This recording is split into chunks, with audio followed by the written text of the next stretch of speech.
प्रणाम, हर हर महादेव। हम एक्टर ओके राज और आज रत्नेश भैया जी का शूटिंग हो रहा है जो मोतिहारी में।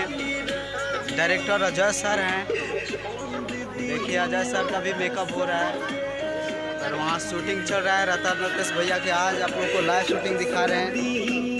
बने रहिए चैनल से और जुड़े रहिए।